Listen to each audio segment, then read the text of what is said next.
How does a woman who once had the world's attention, multi-million-dollar deals, Hollywood connections, royal status, and endless media coverage end up facing ridicule over a box of matches? Because according to critics watching this bizarre saga unfold, Meghan Markle's latest business move may have accidentally exposed a much bigger problem hiding underneath her carefully polished brand. And the deeper people look, the worse it seems to get. Meghan Markle's obnoxious hypocrisy has just been exposed as she tells Prince Harry, finally, get a job. Do you remember that old song? Get a haircut, get a job. I guess for Harry, it might be get a hair transplant and get a job. Can't believe I'm saying this, but Meghan Markle, the Duchess of Scamalot, is selling matches. She's selling match sticks. Okay, she's not doing a clothing line. She's not doing homeware. She is going to sell matches. Apparently, these are luxury matches. I tried so hard. Did you like it? I'm almost speechless. Oh man, it's so funny, Dan. It's so funny. What started as a simple product launch suddenly exploded into a storm of questions, mockery, and disbelief. At first glance, it looked harmless enough. A luxury lifestyle brand unveiling a new item. Nothing unusual, except this wasn't a groundbreaking beauty product, a premium fashion collection, or some revolutionary wellness trend. No, the grand reveal was matches. Yes, actual matches. Small wooden sticks designed to create fire. And somehow those matches immediately became the center of a controversy nobody could stop talking about. The reason wasn't just the product itself, it was what the matches represented. Because these weren't being sold as standalone necessities. They were being positioned alongside luxury candles carrying premium price tags. Candles that, according to multiple online complaints and viral videos, appeared to have a very unusual problem. Some customers claim they arrived without wicks. Think about that for a second. A candle without a wick is like a car without an engine. It may look beautiful from the outside, but the most important function is missing. And once those videos started circulating online, critics pounced instantly. That was the year 2016 that she started dating Prince Harry. 10 years on, her critics pointed out that she is currently selling her own scented candle set for more than double the $100 price tag she dismissed as obnoxious. Yes, it's the $256 signature scent collection. But all of this is desperate, isn't it? The jokes practically wrote themselves. Social media users couldn't resist. Here was a luxury brand promoting matches while critics were questioning whether the candles could even be lit. It was the kind of contradiction that fuels internet mockery for weeks. But instead of the story fading away, it grew even stranger. Limited edition matchbox you can only get by buying the bundle. £190 in the UK, $256 in the US. The candles are tunneling. So the wax burns down the center of the candle instead of across the whole surface, which is what happens when you use cheap paraffin instead of soy or beeswax. One critic on the record in the British press put it plainly. That's because she's using very cheap and toxic paraffin wax. Cheap and toxic. The launch followed the familiar formula. Teasers, hints, carefully crafted social media posts, professional photography, the promise of something special. Yet as people dug deeper, many weren't talking about the matches at all. They were talking about what appeared to be a growing pattern. A pattern where presentation seemed to matter more than execution. A pattern where expensive branding collided with uncomfortable questions. And a pattern where every new product seemed to create another controversy before the previous one had even disappeared. Then came another detail that sent critics into overdrive. You are not going to believe what happened when I opened the box, when I got back. There's no wick again! How can this happen when we only made 100 candles? No way to light this thing! Did you like it? Seriously, look.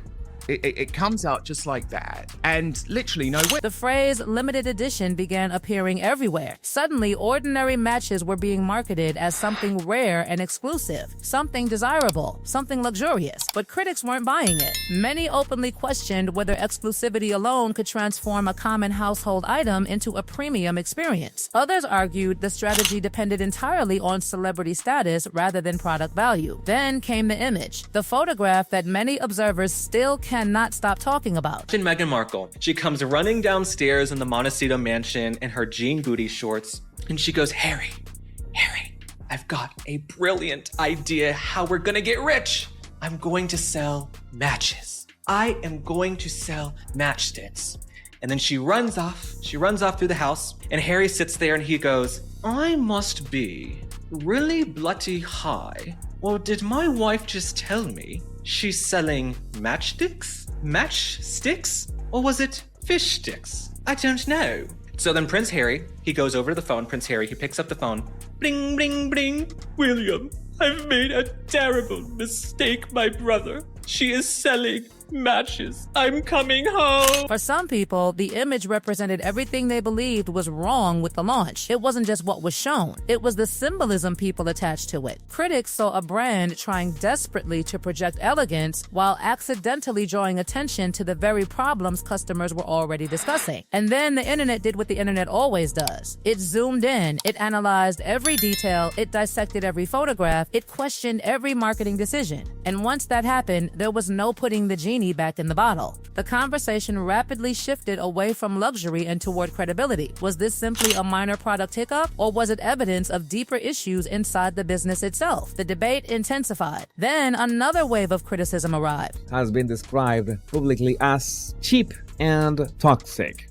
The candles are also tunneling, which means the wax burns straight down the middle like a sad little whale for Harry's soul, instead of melting evenly across the top. So anyone who has ever bought a $15 candle from Target knows that's the sign of a bad quality. The comment section became a battlefield. Supporters defended the brand, critics attacked it relentlessly. Every image, every product description, every promotional decision became ammunition in a growing online war. What made the situation especially damaging was the timing. Meghan's lifestyle venture was supposed to represent reinvention, independence, success beyond royal life. Instead, headlines increasingly focused on complaints, skepticism, and ridicule. And once public perception starts moving in the wrong direction, reversing it becomes incredibly difficult. The internet had found a narrative, and that narrative wasn't flattering. Instead of discussing luxury, people were discussing missing wicks. Instead of discussing elegance, people were discussing contradictions. Instead of discussing success, people were asking uncomfortable questions. Questions that kept multiplying, questions that refused to disappear. And just when it seemed the situation couldn't become more embarrassing, the jokes surrounding the matches exploded into something even bigger. Serious? Is that the thing? There's no wick. I've had two people tell me that there was no wick when they ordered a candle. There's literally no wick. Are you kidding? I have an empty wick list. How do I light it? I literally just noticed that. I just pulled it out. There is a hole in my Meghan Markle. And that is where this story stops being about matches and starts becoming about something much larger. Because according to critics, the matches were never really the product. They were the symbol, the tiny spark that suddenly illuminated years of questions surrounding Meghan's post-royal business ambitions. The candles, the jams, the lifestyle branding, the carefully staged videos, the polished photographs, the celebrity endorsements that never quite materialized the way many expected critics argue that every road somehow leads back to the same uncomfortable question. Is the brand actually selling products, or is it selling Meghan herself? When reports about candles allegedly arriving without wicks began spreading, the damage wasn't simply about a manufacturing mistake. Luxury brands survive because customers trust them. The moment that trust begins cracking, every other complaint suddenly carries more weight. A missing wick becomes a symbol. A delayed shipment becomes evidence. An awkward marketing decision becomes another clue. And before long, people stop judging individual products and start judging the entire operation. That is exactly what seemed to happen here. The internet wasn't discussing one candle anymore, it was discussing a pattern. Then came another issue critics could not ignore, the price tags. Because as more people examined the products, old interviews began resurfacing. Comments from years ago, statements about accessibility, discussions about creating products ordinary people could actually afford. Suddenly, those old remarks were being compared against premium candle bundles costing hundreds of dollars, and critics immediately spotted what they saw as a contradiction.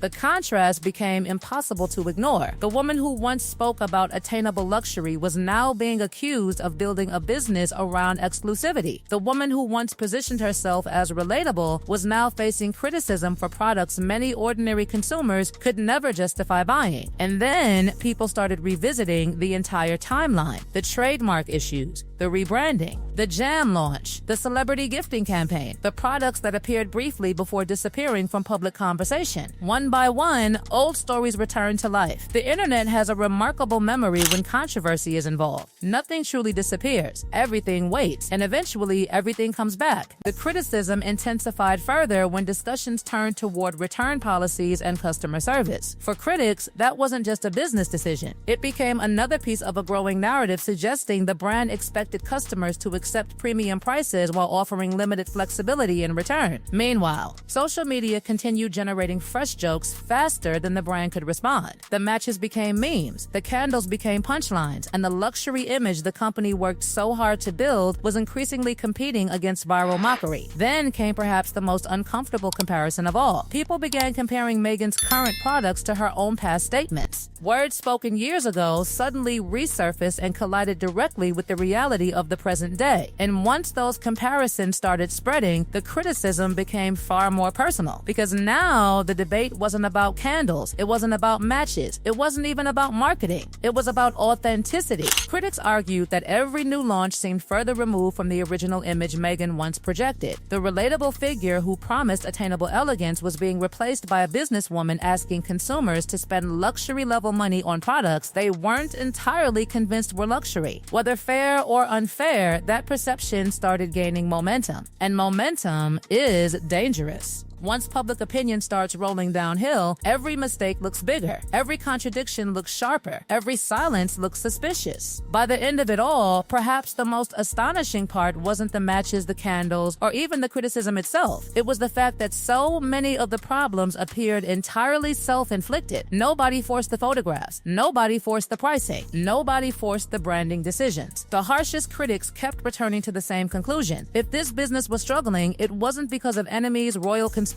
or hostile media coverage. It was because the brand itself kept handing critics fresh ammunition. And that brings us right back to where this strange saga began. A luxury candle that some customers claimed arrived without the very thing needed to light it. A premium matchbox launched to support it. A wedding-inspired fragrance surrounded by fresh controversy. And a lifestyle empire that critics claim is increasingly trapped in a cycle of its own making. Because in the end, the matches may have accidentally revealed something Meghan never intended people to notice. The matches worked perfectly. Strike them and they produced exactly what was promised, a spark. Immediate, reliable, simple the candles, however, became the subject of endless questions. And that contrast may be the most damaging symbol of all. A brand built to sell a dream suddenly finding itself forced to defend the basics. A business trying to project perfection while critics keep pointing at the flaws. And a controversy that started with a tiny flame but has now grown into something much harder to extinguish. Because the real problem facing Meghan's brand may not be the matches. It may be that every new launch is now being viewed through the shadow of everything that came before it. And if that perception continues spreading, the next product launch might face its toughest audience, yet the people who once wanted to believe in the brand but are now asking questions it can no longer avoid answering.